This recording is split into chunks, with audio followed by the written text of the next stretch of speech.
కాకి చొక్కాలని లాఠీలను అడ్డం పెట్టుకుని అంటే తొత్తులుగా మారినటువంటి కొంతమంది అధికారుల్ని అడ్డం పెట్టుకుని పోలీసు వ్యవస్థను అడ్డం పెట్టి ఏ రకంగా ప్రజాస్వామ్యాన్ని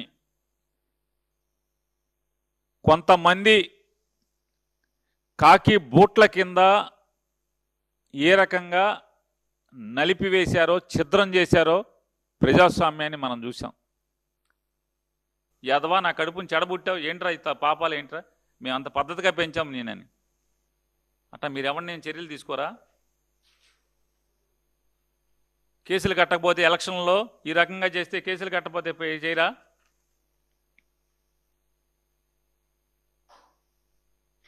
ఇట్లా బరితెగించిన వాడి మీదేమో కేసు కట్టరు, బయటికి లాక్కురాలు, చొక్కా పట్టుకుని ఈడ్చుకు రావాలి కదా, కాలర్ పట్టుకుని ఈడ్చుకు రావాలా అక్కర్లేదా? ఈ రకంగా వెళ్తే అవినాష్ రెడ్డిని రాక్కొస్తారా?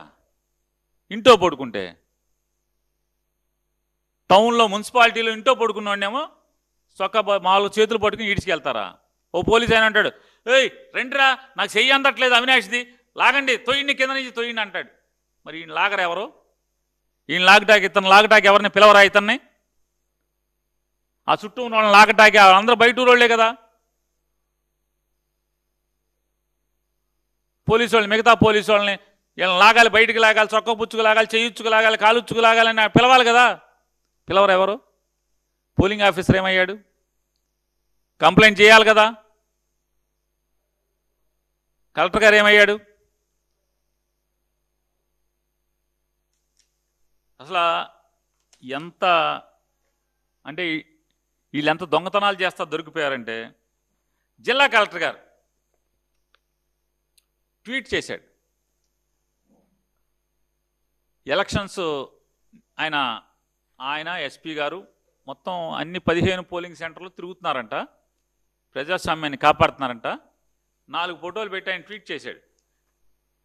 మళ్ళీ ఏం సొంతది కాదు, అది జిల్లా కలెక్టర్ గారి సొంత ఐడి. 27,000తో గెలిచినారు, గెలిచి ఓ సంకలు గుద్దుకున్నారు.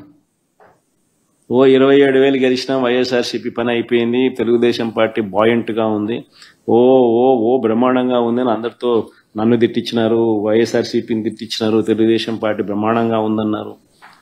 కరెక్ట్గా 1.5 years తర్వాత చంద్రబాబు నాయుడు భూస్థాపితం చేసినారు ప్రజలంతా.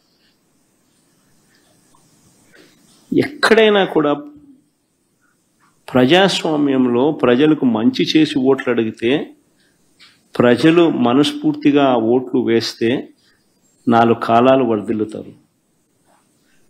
ఈ మాదిరిగా దౌర్జన్యాలు చేస్తే ఆ దౌర్జన్యాలంతా కూడా టెంపరీగా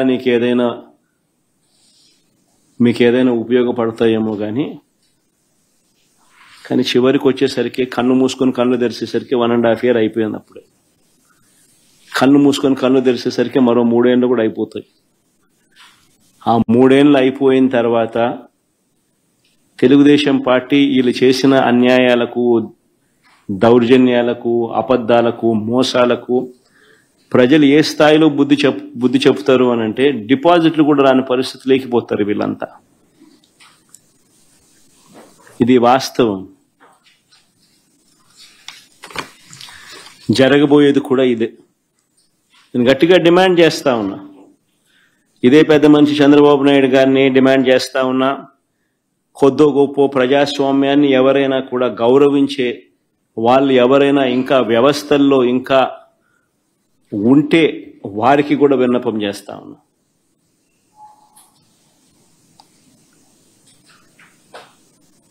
ప్రజాస్వామ్యాన్ని కాపాడుకునే కార్యక్రమం చేయకపోతే, ప్రజాస్వామ్యం ఒక్కసారి చెయ్యి జారిపోతే నక్సలిజం అక్కడి నుంచే పుడుతుంది. ఎంతసేపు వైఎస్ఆర్సీపీ లీడర్స్ మీద అక్రమ కేసులు పెట్టడం, వాళ్ళని చంపించడం, వాళ్ళని హ్యూమిలేట్ చేయటం, వాళ్ళని కిడ్నాప్ చేయటం, ఇవి చేస్తే భయపడిపోతారు అనుకున్నారేమో మేం కానీ ప్రజలు. ఆ పరిస్థితి లేదు అనేది కూడా తెలుసుకోండి. జగనన్న నిజమైన సైనికులు, జగనన్న పార్టీకి, జగనన్న అజెండాకి ఎప్పుడూ కూడా కట్టుబడి ఉంటారు. ప్రాణాలు ఇవ్వటానికన్నా రెడీగా ఉంటారు. మీ రెడ్ బుక్లకి బ్లడ్ బుక్లకి భయపడే వాళ్ళు కాదు అన్న విషయం ఇంకనైనా తెలుసుకొని వాళ్ళు దగ్గర పట్టుకొని మీరు ఇచ్చిన వాగ్దానాల్ని నెరవేర్చడం మీద కాన్సన్ట్రేట్ చేయండి. అంతేగాని ఇలాగే ఇంకా వైఎస్ఆర్ కాంగ్రెస్ పార్టీ వాళ్ళని తప్పుడు కేసులు పెట్టి బెదిరిస్తాం, వాళ్ళని చంపేస్తాం, వాళ్ళని హ్యూమిలేట్ చేస్తామంటే ఇక చూస్తూ ఊరుకునే పరిస్థితి లేదని కూడా ఈ సందర్భంగా తెలియజేసుకుంటున్నాం. ఎందుకంటే మొన్న ఈవీఎంల మేనేజ్మెంట్తో మీరు ఎలాగో సీఎం అయ్యారు, కానీ మిమ్మల్ని ప్రజలు ప్రేమించి అభిమానించి కనుక ఓట్లేసుంటే ఈరోజు ఈ పరిస్థితి వచ్చిండేది కాదు. పక్క నియోజకవర్గాల నుంచి ఓటర్లు కాని వారు వచ్చి ఓట్లు వేస్తుంటే వారి గురించి పట్టించుకోకుండా అవినాష్ రెడ్డి గారి దగ్గరికి వెళ్ళి కూర్చున్నాడు. సాయం దాకా కూర్చుంటాడు. అక్కడ ఎందుకో మరి దేనికోసం కూర్చుంటాడో నాకు అర్థం కాల. 2 సెగ్మెంట్స్ లోను ఆయన పరిధిలో ఉన్నటువంటి 2 సెగ్మెంట్స్ లోను విచ్చలవిడిగా దొంగ ఓట్లు వేస్తున్నారు. పోలీసులందరికీ చెప్పేసినట్టున్నాడు కవై నుంచి కింద దాకా. ఇవాళ వరకు మీరు కాకి దుస్తులు వేసుకున్నాం అనేది మర్చిపోండి. ఇవాళ తెలుగుదేశం దుస్తులు వేసుకున్నట్టుగా గుర్తుపెట్టుకోండి. అందువల్ల ఎవరైతే వైసీపీ ఓటర్ అనుకుంటాడో వాడు రాని మాకండి. ఎవడైతే తెలుగుదేశానికి ఓటేస్తాడనుకుంటాడో వాడిని తీసుకెళ్లి మర్యాద చేసి ఓటేసేయండి.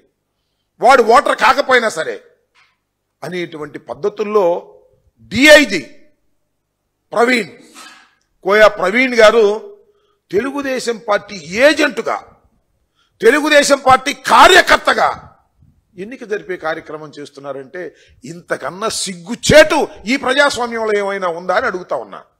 ఒక పోలీస్ అధికారి, ఐపీఎస్ అధికారి తెలుగుదేశం పార్టీని గెలిపించడం కోసం సర్వశక్తులు ఒడ్డి అన్యాయాలు అక్రమాలకి పాల్పడి ఇవాళ ఇంత దారుణంగా చేస్తుంటే సమాజం చూస్తూ ఊరుకుంటుందా అని అడుగుతా ఉన్నా. ఈ కోయా ప్రవీణ్ ఐపీఎస్ ని ప్రజలు మర్చిపోరు. ప్రజలే కాదు, ప్రజాస్వామ్యవాదులు ఎవ్వరూ మర్చిపోరు. వాళ్ళకేం డైరీలు ఉండవు, బుర్రలోనే ఉంటారు. చంద్రబాబు నాయుడు గారు ఏం చెప్తే అదే. పోలీసులు ఏం చేయాలండి? ఎవరైనా దొంగ ఓట్లు వేస్తుంటే వారిని అటకాయించే కార్యక్రమం చేయాలి. దొంగ ఓట్లనే ప్రోత్సహిస్తున్నారే. పక్క గ్రామాల నుంచి, పక్క నియోజకవర్గాల నుంచి వచ్చిన వారిని రాచ మర్యాదలు చేసి తీసుకువెళ్లి ఓట్లు వేయించేటటువంటి పరిస్థితి తెచ్చుకున్నారే. ఎంత దారుణం అండి ఇది. ఇలాంటి దారుణాన్ని ప్రజాస్వామ్యంలో ఎప్పుడైనా విన్నామా, కన్నామా అని అడుగుతా.